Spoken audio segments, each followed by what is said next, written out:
নমস্কার, কেমন আছেন সবাই? অম্বিকা ব্লগসে একটা নতুন ব্লগে আপনাদের স্বাগত জানাই। এখন থেকে ব্লগটা শুরু করলাম।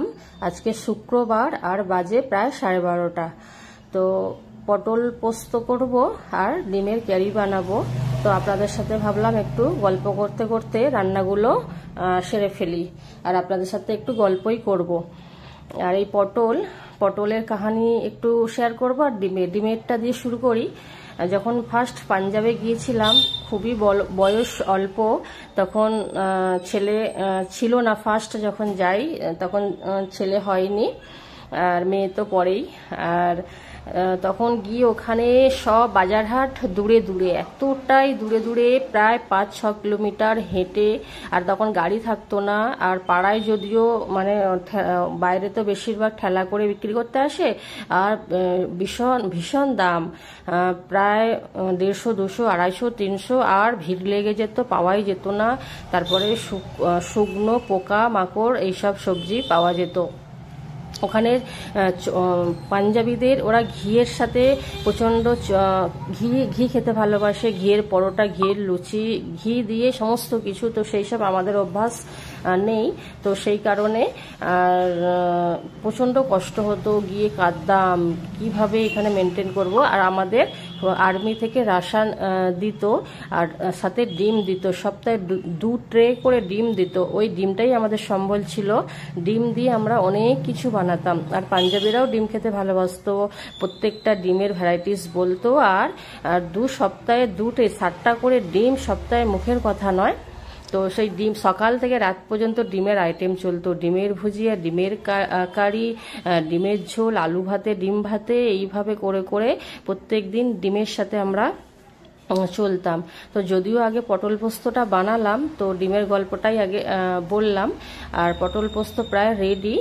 আর এই যে ডিম এখানে ছাড়িয়ে নিয়েছি, আর ডিমটা পরে বানাবো। আর পটল পোস্তটা, এই যে ডিমের খোলাগুলোও ফেলি না, এইগুলো গাছেদের জন্য রেখে দিই, একটা জিনিসও নষ্ট করি না। আর্মি লোকেরা জানে একটা জিনিসের মূল্য কতটা, আর্মি ওয়াইফরাও জানে, আর আর্মি লোকেরাও জানে। তো সেই কারণে গাছেদেরও ক্যালসিয়াম হয়ে যাবে, তো সেই কথাটাও বলে দিলাম। আর পটল যখন ব্যাঙ্গালোরে থাকতাম, ব্যাঙ্গালোরে ছিলাম, এই তো এসেছি 1 বছর ওয়েস্ট বেঙ্গলে। তো ব্যাঙ্গালোরে 10 বছর ছিলাম। তো ওখানেও মানে স্বাদের পটল খেতে সবাই ভালোবাসে, কিন্তু পটল পাওয়া যেত না। যদিও পটল পাওয়া যেত অনেক খুঁজে খুঁজে, 250-300 টাকা করেই কিলো। আর ওই এত তাজা পটল নয়, মানে সতেজ নয়, শুকনো পাগনা, আর জলে ডুবানো থাকতো, তাও আবার জলে ডুবানো থাকতো। তো এখানে পটল পোস্তটা আমার রেডি পুরো। আর এইখানে ডিমগুলো ভাজা হয়ে গেছে। আর ওইখান থেকেই পটল নিয়ে এসে আর মনের যা ইচ্ছা রান্না করতাম। তো কোনোদিন ভেজে ফেলতাম, কোনোদিন সবজি বানাতাম, পটল দিয়ে যা হয়, পটল ভাতে বানাতাম ওই শুকনো পাগনা পটল দিয়ে। এখন রাত্রিরে চলে আসছি, 10:30 বাজে। তো রাত্রিরের গল্পটা বলছি, আর পটলের গল্পটা বলে নিই। আর এখানে এসেছি বলে পটলকে যে অনেক পাওয়া যাচ্ছে বলে কিনে নিয়ে এসে নষ্ট করি, যাই তাই রান্না করি তা নয়। পটলটাকে ভালোবেসেই রান্না করি, যতটুকু প্রয়োজন নিয়ে এসেই প্রত্যেক দিন খাওয়ার চেষ্টা করি। আর এই ব্যাপার। আর এখন 10:30 বাজে, দেখালাম এই যে রাত্রির পুরো ঘুটঘুটে অন্ধকার। আর হাজব্যান্ড উঁকি মারছে রান্না কতদূর হলো, যেহেতু রাত্রির হয়ে যাচ্ছে। ফটাফট মাথার মধ্যে আসলো, মাংস খেতে ইচ্ছা করছে, আর মোচা দিয়ে মাংস খাবো। ফটাফট অত রাত্রিরে মোচা ছাড়াতে বসে গেলাম। আর হাজব্যান্ডকে বললাম মাংস নিয়ে আসো, যাও 1/2 কিলো মাংস নিয়ে আসো। রসুন দিয়ে মোচা আর চিকেন রান্না করছি। রান্না প্রায় কমপ্লিট, গরম মশলা দিয়ে দিলাম। ওইদিকে ভাত হচ্ছে, আর একটু ভাতই খাবো। রুটি প্রথমে করব বলেছিলাম, হাজব্যান্ডও বলেছিল, তারপর দেরি হচ্ছে, হাজব্যান্ড বলল ভাত বসিয়ে দাও। আর এই যে ঘি দিয়ে দিচ্ছি, ঘি দিলেই প্রায় কমপ্লিট হয়ে যাবে। তো এই গল্পগুলোই আর আজকে আপনাদের সাথে শেয়ার করার ছিল, যে কতটা কষ্ট করতে হয়েছে লাইফে তবেই ফৌজেতে সফল পায়। মানে যদি আপনি ত্যাগ করতে পারেন তবেই লাস্টে আপনি সফলতা পাবেন। তো প্রত্যেকটা স্টেটে, অনেক স্টেটে ঘুরেছি, অনেক জায়গায়, ইন্ডিয়ার অনেক জায়গায় ঘুরেছি, থেকেছি। প্রত্যেকটা জায়গারই আলাদা আলাদা কষ্ট আছে। ওয়েস্ট বেঙ্গলের মতো সব কিছু পাওয়া যায় না, আবার ওয়েস্ট বেঙ্গলের মতো আবার কোথাও বাইরে গিয়ে শান্তিও আছে। এখানে একটু মানে কি আর বলবো, সেটা থাক, বললাম না। তো বাইরে গিয়ে যেমন একটু শান্তিও আছে, আবার কষ্টও আছে, পরিজন ফ্যামিলিদেরকে ছেড়ে থাকারও কষ্ট আছে। আর যখন ফ্যামিলিদেরকে ছেড়ে যেতে হয় বাইরে, তখনও কিছু কারণেই যেতে হয়। আর নিজেদের সংসার, বাচ্চা, হাজব্যান্ড, নিজেদেরও একটা কষ্ট হয় হাজব্যান্ডকে ছেড়ে থাকারও, এই ব্যাপার। তো গল্প করতে করতে এইখানে চলে এসেছি। কিছু একটা অনুষ্ঠান চলছে, এই অনুষ্ঠান হলো ফাদার্স ডে উপলক্ষে। তো এই পুরোনো ভিডিওই শেয়ার করছি এই কারণে, যেহেতু আজকে বাইরের কথা বলছি, ব্যাঙ্গালোর, পাঞ্জাব। তো আজকে বাইরের কথা দিয়েই শুরু করব ভিডিওটা। এই যে আমাকে কেক খাওয়াতে এসছে, পাপাকে আগে খাওয়ালো, পাপা ছেলে মেয়েদেরকে খাওয়ালো। আর ফাদার্স ডে এটা পুরনো ভিডিও, তো এই কারণে শেয়ার করছি। ওরা যেমন বড় হয়েছে, মানে পাপার গুরুত্বটা ওরা পাপা বলে, সেই কারণে পাপা বলছি, মানে বাবা, পাপা। যাই হোক, আপনাদেরকে বলে দিলাম মানে বাবা, কিন্তু ওরা পাপা বলে বলে মুখ থেকে পাপাটাই আসছে। মানে পাপার গুরুত্বটা ওরা বুঝতে পারছে, যে ফাদার্স ডে করতে হবে, পাপাকে গিফট করতে হবে, পাপা খুশি হবে। কিন্তু পাপাও ছেলে মেয়েদের জন্য অনেক করেছে। যখন নাসিকে ছেলে হয়, আর ছেলের জন্য প্রচুর করেছে, ডিউটি থেকে এসে এসে। আর আমার বয়স তখন অনেকই অল্প ছিল, করতে দিত না, পারতাম না। ফার্স্ট ছেলে জন্ম দিয়ে মা গিয়েছিল, আমার মা 3 মাস করে দিয়ে আসছিল, থাকতে পারিনি। তারপরে মাকেও করতে দিত না, কি বলে, মা সংসারে করতো, কিন্তু এসে ছেলের মানে পটি পরিষ্কার থেকে শুরু করে সমস্ত যাবতীয়, ছেলেকে এতটাই ভালোবাসতো। আর মেয়ে পাঞ্জাবে, মানে পাঞ্জাবে বর্ন হয়নি, হয়েছে কলকাতায় আমাদের কমান্ড হসপিটালে।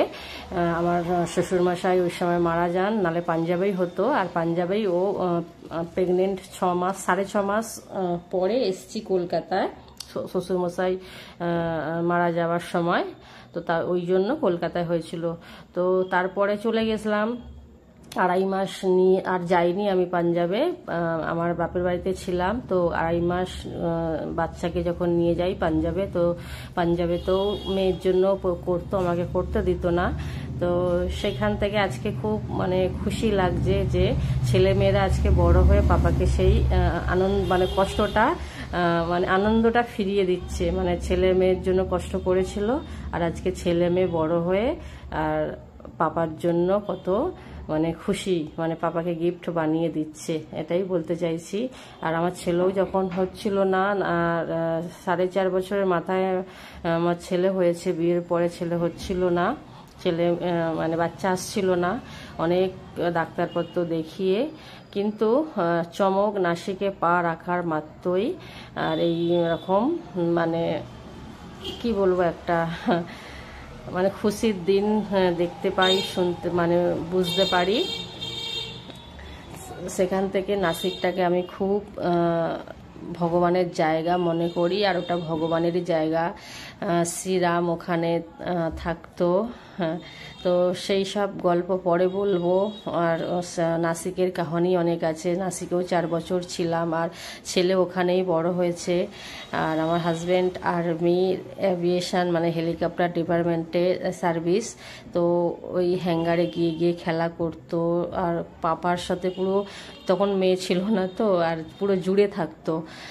তো ওই যে একটা একটা করে গিফট যখন দিচ্ছে ছেলে মেয়ে, কত খুশি। পেন্ট, পাপা পড়াশোনাও করতে ভালোবাসে, মানে আমার হাজব্যান্ড পড়াশোনা করতে ভালোবাসে। তো সেখান থেকে এই যে পেন্ট, রাবার, পেন্সিল আরে দিচ্ছে, আর কত কি যখন ছেলে মেয়ে গিফট দিচ্ছে, খুশি। তো এটাই পাওনা। তো ওই জন্য প্যারেন্টসকেও মানে মা বাবাকেও ছেলে মেয়েদেরকে ভালোবাসতে হবে, আর ছেলে মেয়েরাও দেখবেন আপনি সেই ভালোবাসা ফেরত দেবে, বলতে হবে না, মানে ভালোবাসার টাচে থাকতে হবে। তো নাসিকটা আমার পুরো একদম ফেমাস জায়গা, আর ওখানে যাব, ছেলে মেয়ে বড় হচ্ছে, লেখাপড়া চলছে, কমপ্লিট হোক। নাসিকে যেখানে যেখানে ঘুরে এসেছি দ্বিতীয়বার আবার সেই জায়গায় ঘুরতে যাব, তো আপনাদের সাথে তখন শেয়ার করব।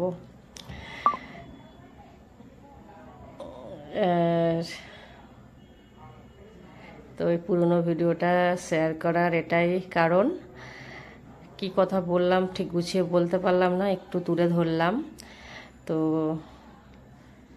চলুন, আর ভিডিওটা যদি ভালো লেগে থাকে একটা কমেন্ট করবেন, আর লাইক করবেন, শেয়ার করবেন, পাশে থাকবেন। ভিডিও বানার এনার্জিটা তবে পাবো।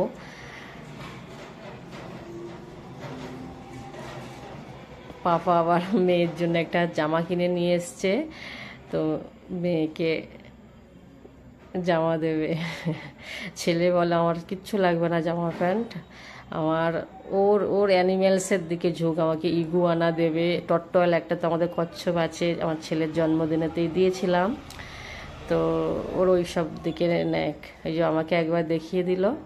তো চলুন, তো ভিডিওটা এখানে শেষ করছি। আমি ক্যামেরা ধরেছিলাম এতক্ষণ, ক্যামেরাম্যানকে খাইয়ে দিল।